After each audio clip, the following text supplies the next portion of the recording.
Кыргызстандагы айылдардын дээрлик 80% дотацияда. Алар мамлекеттен каржы алып ички муктаждыктарын канааттандырып келүүдө. Жергиликтүү өз алдынча башкаруу органдарына республикалык казынадан дем берүүчү грант катары акча бөлүнөт. Пандемияга байланыштуу өкмөт 2020-21 жылдардын бюджети боюнча мыйзамына өзгөртүүлөрдү киргизүүдө. Ага ылайык дем берүүчү гранттар жана жергиликтүү казыналар үчүн каралган каражаттар алынып таштаган. Республикалык бюджеттен кыскартуу маселесин жакында жогорку кеңешке алып келишти эле. Ошондо өкмөттүн сунушу менен биринчи ирет ушул жергиликтүү өзүнчө башкаруулар башына түшүп атат да. Ошолордун жыл сайын берилүүчү түрткү берүүчү гранттар бар болчу. Ошону 100% жок кылып атышты.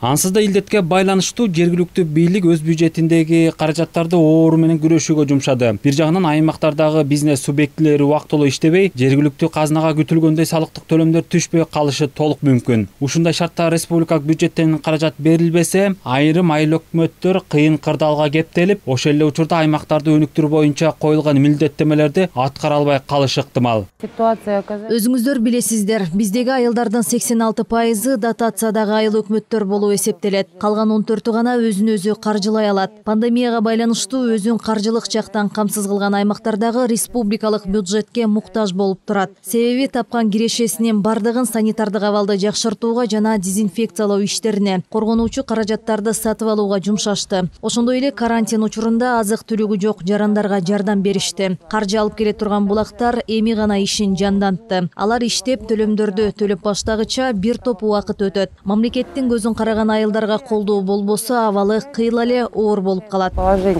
Жергиликтүү өз алдынча башкаруу органдарына каралган каражаттарды кыскартуу боюнча өкмөттүн сунушу бир топ талкууларды жаратты. Ал тургай айрым айыл өкмөттөрдүн наразычылыгын туудурган болчу. Буга айрым депутаттар дагы каршы турушкан. Мындан улам өкмөт баштапкы оюнан кайтып жергиликтүү бюджетке жана дем берүүчү грантка каралган каражаттар калтырылган. Быйыл жалпысынан 2 багыт боюнча 1 миллиард 200 миллион сом каралып жатыптыр. Бирок каатчылыкка байланыштуу бул суммадагы толук бөлүнүшү күмөн болууда.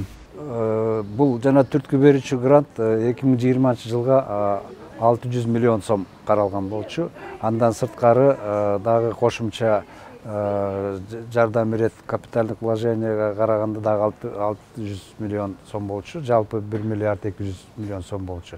Ошолор толугу менен кайра калды депутаттардын жардамы менен. Аймактарга бөлүнгөн каражаттар негизинен мектеп, бала бакча, окуу жайлардын ичине ысык жана муздак суу киргизүү, айылдарды ичүүчү суу менен камсыз кылууга жумшалат. Ошондой эле жол, ички инфраструктураны оңдоого, аймактарда чакан жана орто ишкерликти колдоого сарпталат. Дүйшөн Шаршембеков, Алтынбек Сакиев, Миу ТВ.